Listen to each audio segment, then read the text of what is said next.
I compare money and marketing all of the time because they're so similar in so many ways. And of course, on opposite ends of the spectrum, right? And those are the two parts of your business that you need to master. You need to understand your money in order to be a good marketer. And you've got to understand marketing in order to make a lot of money. And if you can master these two aspects of your business, then you have a very high likelihood of success.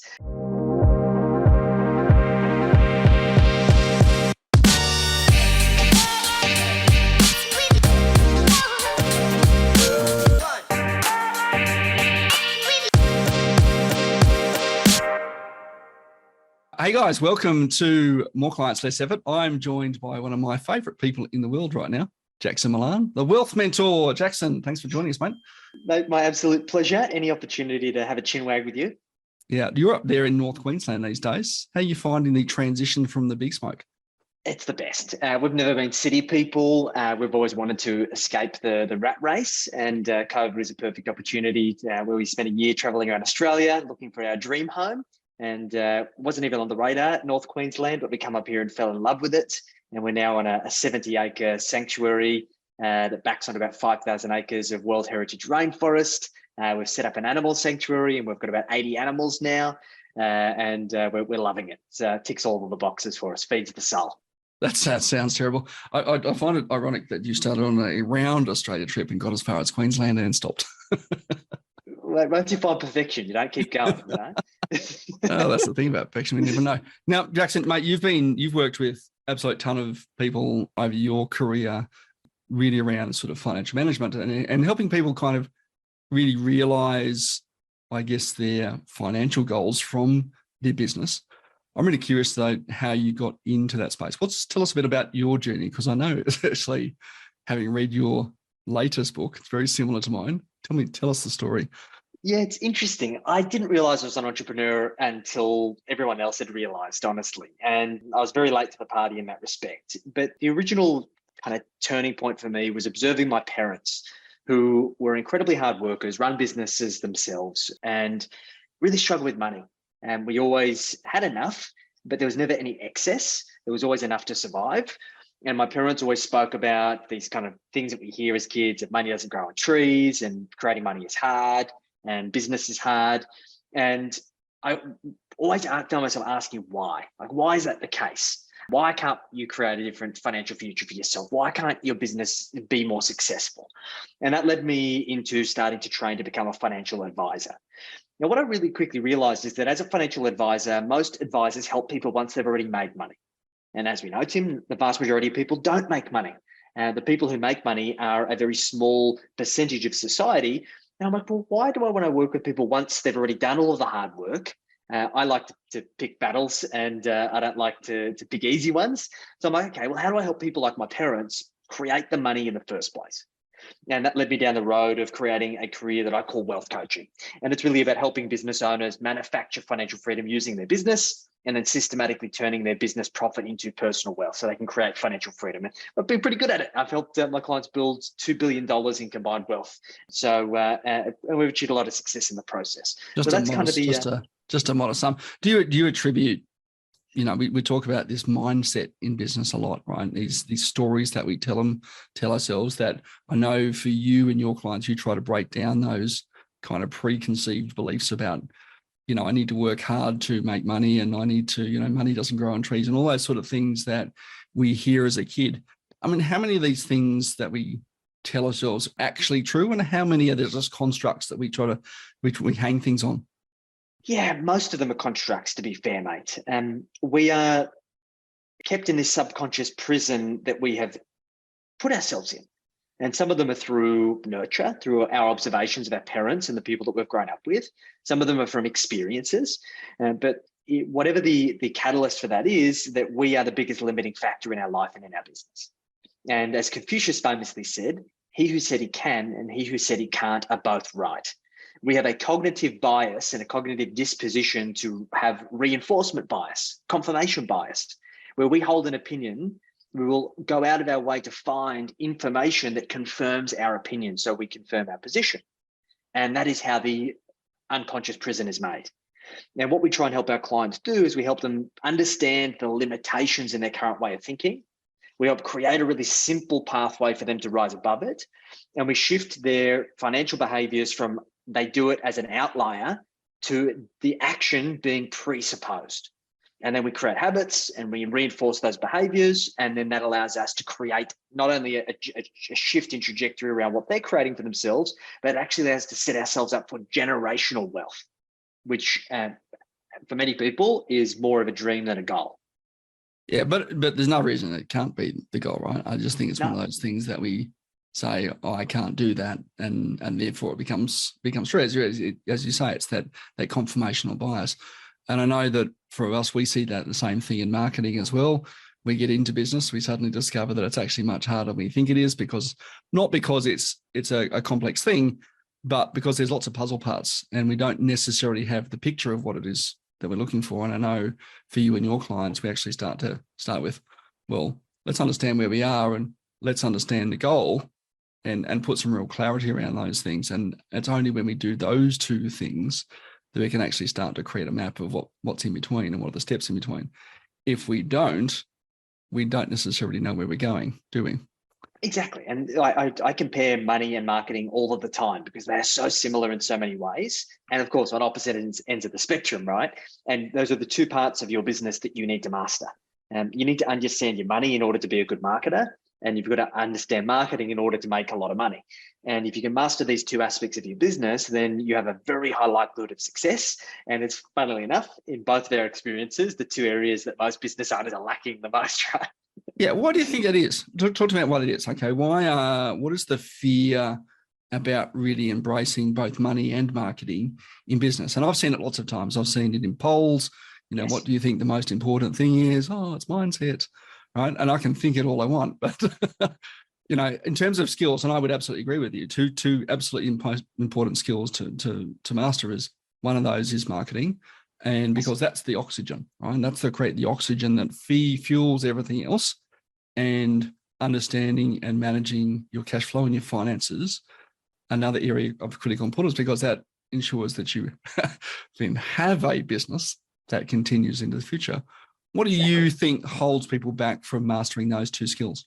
For both, if we imagine both marketing and money to be an iceberg, we see that the vast majority of people are dealing with the superficial tactical stuff above the surface. And if you think about an iceberg, you can put as much wind on that iceberg from the top, but it's not going to move its trajectory or its direction, right? It is the majority of the iceberg under the surface and the undercurrent that influences where that iceberg goes. And you could be huffing and puffing all you like to try and shift that iceberg from the superficial tactical stuff, and it's not going to move. And this is where people get frustrated and give up, because they know enough to be dangerous and they don't go deep enough below that transactional into the transformational to make a real meaningful difference in their marketing and their money. And for that reason, they abdicate responsibility. They come up with excuses to say, it's too hard. I'm not a marketing person. I'm not a money person. I need XYZ expert to do it for me. And then when they try and engage that XYZ expert, they throw their hands up and say, no, I don't want to be involved. You just do it. Here's the keys to the vault. Make some of the most life-changing decisions for me and my business on my behalf, and I'm just going to trust you to do the right thing. And that's a recipe for disaster. It is only when people realize that they need to go deeper, that nobody is ever going to love and understand their money and their marketing more than them, but they'll start to create real transformational results in both. Yeah, I think it's why we see in certainly bigger companies that the CEO spends 80% of the time on sales and marketing, right? Correct. And finances, right? So those are really important things. Certainly for me, one of my biggest frustrations is I see business owners, as you say, abdicate responsibility for marketing. And because they, look, let's face it, really don't know what you're doing. There is a lot to it, as you say, right? It's a great big iceberg of sort of complexity and all sorts of different things. And it's not just, run a few Facebook posts and I'm done, or worse, we don't do Facebook because I don't like it very much, which I hear a lot of. But it's handed to, an office junior or an admin person in the office that, really doesn't know what they're doing either, but happens to have an Instagram account, right, with a few followers. And we see that a lot. And I think you probably would see that, I guess, as well, right? We don't really know how to read a balance sheet or a P&L or what to do it. And so accountant, you take care of that. And the accountant is literally like, well, I don't know what you mean to do. It's not my job to be driving the finance of your business, and probably not really having those strategic conversations around either of those two things themselves. It's a conundrum. It really is. And I think the decision that these people need to make is that they need to learn these two parts of their business because they're critical. And you will only get the value that you're prepared to put into these areas because, yeah, as you rightly said, a junior marketing person doesn't understand your story, doesn't understand your value proposition, doesn't understand the results you get for clients, how to speak to your ideal avatar, and vice versa. An accountant who has 500 clients is not going to understand the day-to-day operations of your business, your cash conversion cycle, your pipeline, the client that chooses to pay on a particular payment term, and the reason why there's an accounts receivable outstanding on the balance sheet. All of these things, you can outsource these functions, but it should be supplementary support to areas that you're prepared to champion. And this is what we do best. We try and simplify it. We try and make sure that people can run it in a way that is congruent, even if they aren't money people, and make sure that they can actually enjoy the process as opposed to being exhausted or frustrated by it or stressed by it, because there's nothing worse than having that financial anxiety because you just don't know. Yeah. Now, before we confuse anyone thinking this is a finance show, this is actually a marketing show. Yes. And mate, I know you do some really, really amazing work, all right? But you wouldn't have been able to do the amazing work you do if you didn't have a marketing machine that works, right? So yes. One of the questions we ask all of our guests here is, what is it that you do that systemizes and potentially automates your client acquisition process, right? And I think there's something we can learn from everybody who's doing this, right? It doesn't matter whether you're a finance company and wealth mentor like you guys are at Aureus, or you're a plumber or an electrician or a solar panel company, or I've been having some fun watching Pepsi, Where's My Jet on Netflix lately, which is, a little bit fun, but you can even learn something from that, right? That was a fantastic incentive-based marketing approach that we could use, in a smaller business as well.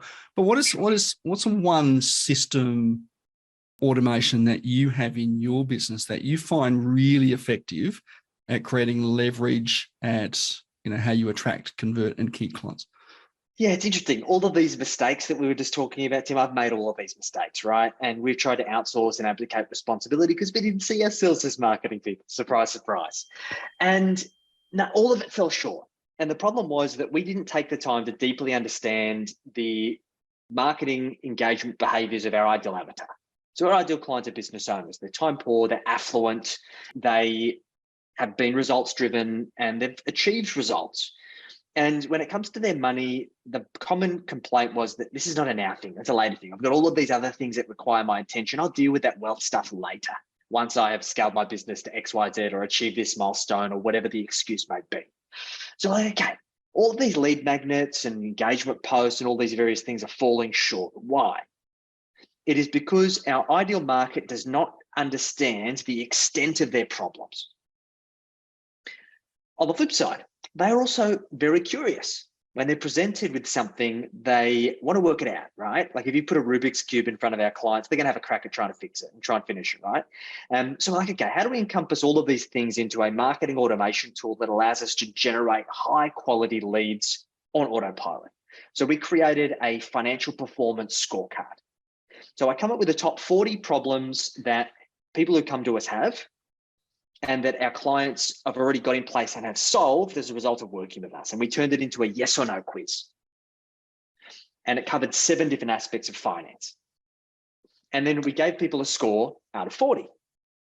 And then we asked them, okay, do this scorecard. It's going to tell you the things you need to do to get to financial freedom. Complete the score. It'll give you a scorecard and it'll tell you what you need to do next. It'll create an automation to our team to reach out, not as per sales call, but to discuss their results and talk about how it is improved. And this single resource changed the entire way that we do sales and marketing. Talk to me more about how it's changed. Okay, so we're picturing this, and I'm a massive fan of using quizzes or self-diagnosis tools very early on the process, because we can't tell people they've got a problem. They've got to often discover it from themselves, right? As much as I say, hey, you need a new couch, right? It's only when you look at the couch and go, oh my God, there's holes all through it, right? Or it's stained and old and uncomfortable that you suddenly go, oh, I need a new couch, right? So diagnosis tools in any business, whether it be a service-based business or a product-based business, are really valuable tools to do it. But talk to me more about how you use the automation from the tool itself to inform that sales conversation or the next step in that customer journey. Yes, so there's a couple of key parts there. So what we realized is that because we're dealing with a realm that most people aren't experts, they don't know what they don't know. So we firstly wanted to use the tool as a kind of a gap expander, right? For people to go, oh shit, there is all of these things that I haven't even thought about and I'm not doing it. So it was very much expanding the gap of knowledge and getting them to marinate in their pain, because we've done this with thousands of people and the average score is 18 out of 40, which means the vast majority of people are below average financially. What that also did is it created an emphasis on why they needed help now, as opposed to this is a later problem, because in the context of what we do, we're talking about a marathon, not a sprint. Unlike a lead generation or a marketing expert or a sales expert or even a business coach, they can deliver immediate and quick results. And sure, we can too, but when we're talking about financial freedom, that might be 10 years away, 20 years away, 30 years away. It's a long time in the grand scheme of things. And most people don't understand the significance of waiting a year. Like, I've got 30 years. What happens if I start in 29, right? You know what I mean? So what we then did is that was a big picture. The next thing we realized is that because we're asking some really confronting questions, we need to keep people engaged. So there's a couple of technical things we did in the automation. The first thing we did is we front loaded the client's information. So page one, name, email address, phone number, mandatory fields. Like, if you're not prepared to give me your phone number, you're not going to find out what Disney princess you are from the quiz. The second thing we did is that we created a page of a maximum of 5 questions per page. So we minimized the perceived extent of the questions. I still knew there was 40 questions, but it's not like they could have a quiz that's just endless scroll. And we did have that for a period of time. And by shifting it to a page-based format, it drastically increased conversion rate. And what's really interesting, one of the most significant questions that we added was right at the very end is, would you like somebody to call you and talk about how you can improve your score? I think it's one of the important things, right? We have to have a call to action as part of the process. It's not just a case of giving people stuff and then hoping they make their own decision. We have to Correct. prompt it, don't we? They're not going to know what to do next because they've never been in this game before. And incidentally, if you do the financial quiz that we're going to share a bit later on, you probably won't find out which Disney princess you are, but we can certainly point you in the right. We can certainly point you in the right direction if you want to reach out and find more about that. But I really like that. I just want to sort of come back to that in a couple of things. Quizzes are very powerful, and we can capture and use a lot of information up front. It allows our contacts to self-diagnose. Great, that's a win, right? Because we can't tell them they've got a problem. They've got to discover it for themselves. And again, it's how big is the problem and how much you want to fix it. And I think that's a really important thing that we want to get people to take away from it. If we can get someone to understand their pain point, recognize that the sooner they get onto it, the sooner it'll be fixed.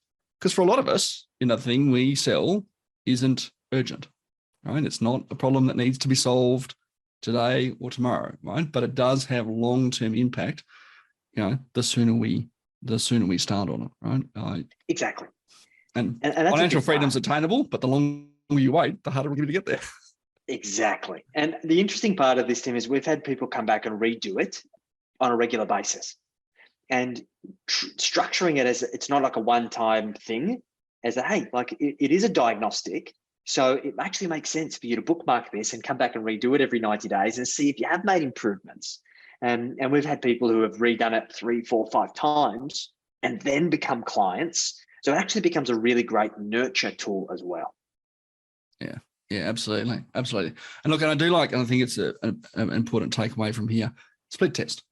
Okay. Yes. Now, if you're not split testing this stuff, you won't know what your results are. So try it with 40 questions on a page. Try it with 5 questions on a page. Try it with 1 question per page.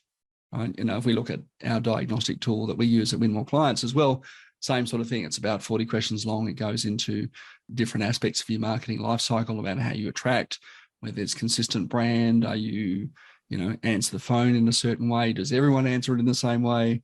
Do you have a pipeline of opportunities that you're managing? All those sorts of things. And I know for you, Jackson, as people fill out the quiz, you're not only capturing data, but you're segmenting the people who you can help the most and the ones that you probably can't help, right? Someone who's only answered one question out of 40, may not be the right client. Someone who's answered 40, again, 40 out of 40 may not be the right client either, right? And I think that's a really important thing to help us when we talk to our prospects, because this is a prospecting tool, right? How are you using it to identify who you can help the most as well? Yes. And I think the big takeout off the back of that was that when we first created this, we said, hey, look, we've seen other tools that have these massive diagnostic reports at the end that, depending on what profile you're in, it'll tell you all of these details. And we had this kind of probably ego-based objective to create something similar because it was cool, right? But we're like, okay, let's go live without it. And we actually found that by not delivering that big hefty report at the end and keeping it really short and sharp with really easy to understand takeaways, and position the call as the primary outcome associated with doing the scorecard, it drastically changed the results and made it a whole lot easier for us.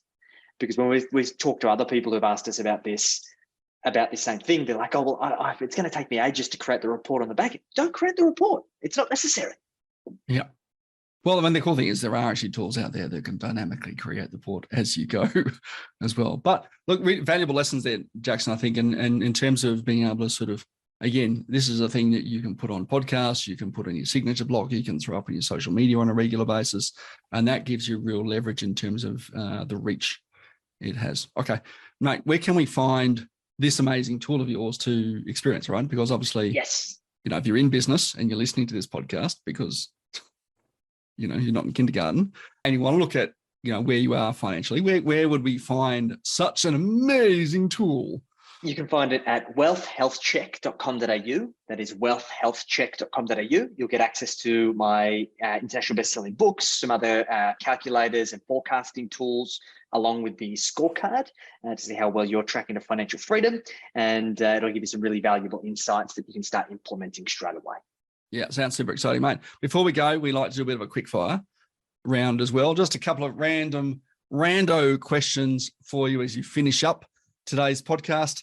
Let's start with this one. What's been the favorite job that you've held? This job. I really love what I do. I don't believe in doing shit jobs. And I believe that as an entrepreneur, we have the opportunity to create a business and a life by design. So I've asked, would I ever do anything else than what I'm doing right now? And no, I really enjoy what I do. I enjoy the business that I've created, and I'm enjoying the journey. Right, that's fantastic. And I think you're absolutely right, Ryan. You're the one in charge. You get to change it whenever you want to. That's it. Mate, do you have a mentor? And if so, who? I've got lots of mentors. I've been doing a lot of work lately with inner game and mindset work. With a fellow by the name of Jason Irving. He runs a business called Wellness Breakthrough Academy. I think he's based in your neck of the woods as well. And he's fantastic. We've been working on how do I grow to be the person who can scale a $100 million business. And we've been able to get some amazing results just by working on my inner game, my own internal operating system. So I highly advocate working on mindset once you've got the foundations in place. Yep. How would you like to be remembered? I would like to be remembered as somebody who has changed the way that business owners work towards financial freedom. What my legacy is going to be is my intellectual property and all of my frameworks that I'm trying to work through documenting. I want to write 100 books before I die. And that will be the mark that I leave on the world, how I'm remembered, and how I help more entrepreneurs create the freedom and flexibility that they get into business to achieve. 100 books, incidentally. How many are you up to now? I'm up to 5. There we go. 95 to go. Well achievable. What's your favorite color and what does that say about you? My favorite color is red. I'm definitely fiery and to the point, and can sometimes be a little bit abrasive, but I think that just comes with my character and what I've been able to create. So fantastic, mate. Love it. Thanks so much for joining us on More Clients, Less Effort today. Guys, if you want to reach out to Jackson, you're all over the place, mate. So definitely look at Jackson Milan, Wealth Mentor. And of course, jump on to wealthhealthcheck.com.au and check out that incredible scorecard. Pay attention as you're going through it as well, and look at how the team at Aureus have put that together for your own purposes as well, right? You can certainly learn from others, and success leaves clues, as they say. Jackson, thanks again for joining, mate. It's good to see you. My pleasure, mate. And guys, we'll see you on another episode of More Clients, Less Effort real soon.